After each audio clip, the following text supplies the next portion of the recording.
meron pong excellence. Ang sabi dito, una-una, excellence, honor God. Ang pagiging, sabi ganon, kahusayan natin sa paglilingkod o yung binibigay natin na ating buhay sa Kanya, na-honor po ang ating Panginoon. Ang sabi po niya ng 1 Corinthians 10 verse 31, kaya nga, kung kayo'y kumakain o umiinom o anuman ang ginagawa ninyo, gawin ninyo ang lahat sa ikararangal ng Diyos. Amen? So malinaw na malinaw.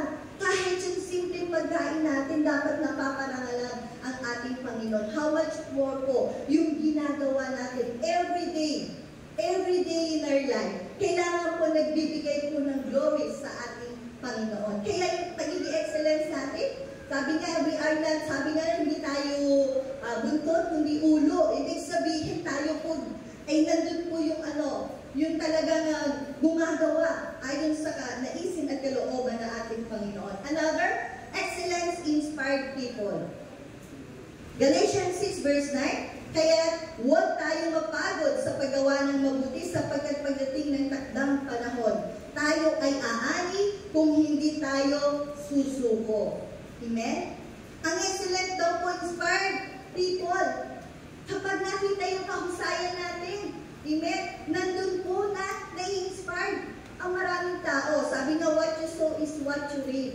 Kung ano ang itinanim mo, yun din po yung aanihin mo. Kapag naglingkod ka ng hindi totohanan, kung hindi ka sumunod sa ating Panginoon ng totohanan, mababaliwala yung pananampalataya ng bawat isa at makikita po yung hindi po na talagang sumasamba at gumagawa sa ating Panginoon. Kaya hindi sila mai-inspire. Pero praise God, excellent inspired people kapag tayo ginawa natin ng buong puso, talagang buong kaluluwa, ang maglingkod sa Panginoon, nandun po na ang Diyos o ang maraming tao po, amen, ay nai-inspire po sa ating mga buhay. Another po, excellence build trust. Excellent builds trust. In 1 Corinthians 15 verse 58, kaya nga, mga minamahal kong kapatid, magpakatatag kayo at huwag matinag. Maging masipag kayo palagi sa paglilingkod sa Panginoon dahil alam ninyong hindi nasasayang ang inyong pagpapagal para sa Kanya. Biro ninyo po, alam ng Diyos, kung ito po ang ating paggawa o pagbibigay ng papuri sa ating Panginoon, kung totoo ito sa ating mga puso. At tunay nga, ang lahat na ating ginagawa ay tunay nga hindi mababaliwala dahil alam po niya yung nagbibigay papuri para sa Kanya. Kaya yung excellence, napakahalaga. Excellence, honor the Lord. Excellent, inspired people. And excellent, build trust. Amen. So, excellent is matching our practice with our potential. Lahat po tayo, alam po lahat tayo may talent, may skill. Automatic na yun. Alam niyo po, sabi nga po, in the Old Testament po sa Genesis po, di ba ang tao nilalang special po dahil minold niya tayo ayon sa kanyang naisip. Hahawig niya tayo. At pagkatapos po, ang tao po, anong ginawa po? Amen? Inilagay po sa Garden of Eden. At lahat ng mga hayop, lahat ng meron doon, binigyan sila ng authority. Amen. Para ibigay ang bawat pangalan ng mga hayop na yon. And then, nandun po nakita po kung paano sila mamuhay. Dahil piniliit po ang bawat isa sa atin na special. So, excellent is matching our practice with our potential. Una-una, God created us with excellence. Kaya nga po yun yung sinasabi ko kanina, special po ang paggagawa ng Diyos sa bawat isa. Maaari po bang tignan ninyo yung mga kasama nyo sa likod? Sabi mo, special ka sa Panginoon. Special ka sa Panginoon. Amen. Special ka sa Panginoon. Because God created us. Amen? Sa po, sa kanyang walis at higit sa lahat with authority na ibinigay sa bawat isa sa atin. Ephesians 2 verse 10, kung ano tayo ngayon ay gawa ng Diyos at sa pagkikipag-isa natin kay Kristo Jesus at nilikha niya tayo para sa mabuting gawa na inihanda niya noong una pa man upang gawin natin ito. Amen?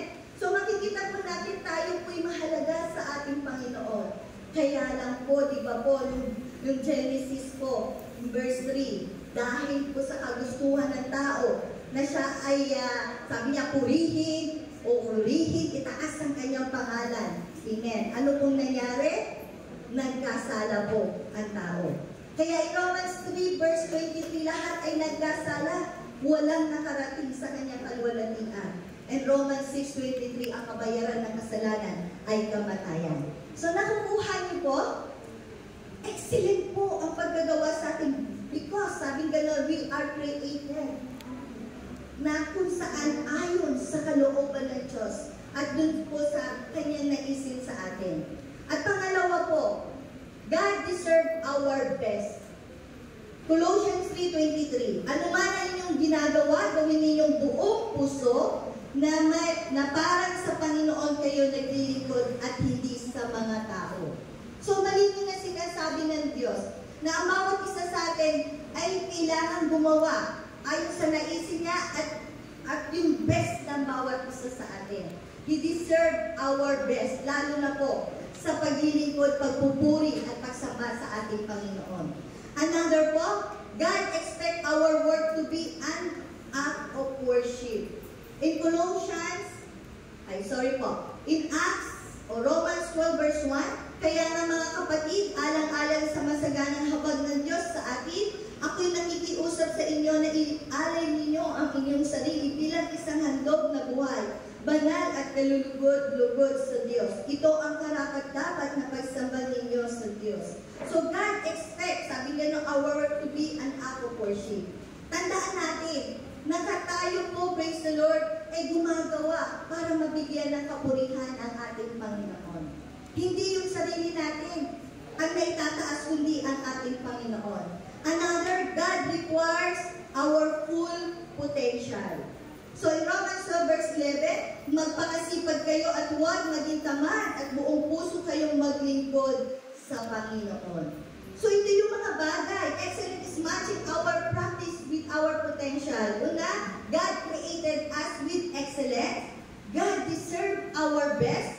God expects our work to be an act of worship. And God requires our full potential. So yun po yung napakahalaga. Bakit napakahalaga ng excellence sa paggawa natin? Pero tayo po sa trabaho, di ba po? Binibigay natin yung pinaka-mainam na trabaho at the best para po para ma-promote tayo. Maging sa ano po, sa school. Di ba po? Tayo yung nag-aaral ng maigi para ano po? Para tayo ma-recognize, mabigyan tayo ng parangal at higit sa lahat yung paaralang meron tayo. So ganun minsan tayo, eager na eager tayo gumawa. Eager na eager tayo na sabi nga nun ay kumilos ayon sa lakas na ibinibigay sa atin ng Panginoon. Pero ano po ang pinakamahalaga? Gawin mo ang lahat para po sa kapurihan ng ating Panginoon. Baliwala po ang katalinuhan kung hindi mo ibibigay sa ating Diyos na buhay. Amen. Amen? Amen. Baliwala yung karangalang meron ka kapag hindi mo ito binigay sa ating Panginoon. Baliwala yung karangalan na yun. And even yung mga possession na meron tayo, anumang meron tayo, kailangan ibigay natin ang papuri at pagsamba sa Panginoon. Bakit? Dahil He sources everything. He is the source of everything. Yung kalakasan natin, kanino nanggagaling? Sa Panginoon. Ang katalinuhan natin, kanino nanggagaling? Sa Panginoon. Lahat ng meron tayo, wala po tayong pag-aari, kundi sa Panginoon. Amen? He deserves to be praised and to glorify dun sa mga ginagawa ng bawat isa sa atin. Kaya palakpakan po natin ang ating Panginoon. Ngayon po, praise the Lord. Napakarami na po natin na mga katuluan at nabanggit na po yung mga example po ng mga tao talaga na naglingkod sa Panginoon. At isa nga po ito na ating pag-aaralan ay si Joshua. Alam ko po, narinig nyo at na alam nyo na po yung iba po. So, Joshua is a man of courage. Talagang nandun po yung kanyang pagpupursige. At nandun po yung courage niya na maglingkod sa Panginoon. Alam nyo po, napakaganda po. Kung pag-aaralan natin at ilagay natin, ipamuhay natin, makita sa ating mga buhay, alam niyo po, mabibigyan ng kapurihan ng Diyos sa ating mga buhay.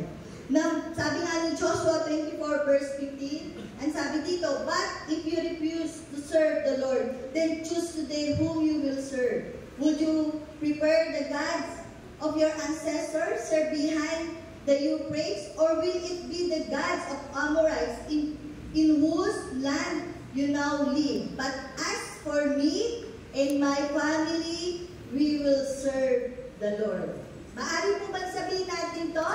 But as for me and my family, we will serve the Lord. At ganun din po yung mga Israelite that time po. Nung namatay na po si Moises at sabi nga po, nakasama na po o si Joshua na po ang malili po, ito naman po ang sabi ng mga Israelite. In Joshua 1 verse 16 to 17, they answered Joshua, we will do whatever you command us, and we will go wherever you send us. We will obey you just as we obey Moses. And may the Lord your God be with you as He was with Moses. Tignan niyo po yung kanilang pagpupursige. Kung paano sila, nais nila na hindi lamang sila ang maglingkod sa Panginoon, kundi dinideklara nila ang buong pamilya nila ay makapaglingkod at mabigyan ng kapurihan ang ating Panginoon. Kaya nga, threefold of covenant na makikita natin sa bawat sinabi nila Joshua at ang mga Israelite. Ang sabi una is declaration of ceaseless service. Ano po yun? Sabi niya, diba, we will serve the Lord. Yan. Ano po ba yung sinabi nila? Alam niyo po, after several years of serving God with Joshua and his family, is still bow to serve God because they saw how God had been faithful to them. Wala pong walang patid na paglilingkod. Si Joshua ang kanyang pamilya, walang patid na paglilingkod. Sabi niya, we will serve the Lord. Tayo po kaya, mula na nakakilala sa Panginoon, nasasabi po natin ito? O nung una ay mahingit tayo, pero habang tayo po ay palalim ng palalim at palalim ng palalim din yung mga iba't ibang mga pagsubok na ating nararanasan, palamig na rin ng palamig ang relasyon sa Panginoon.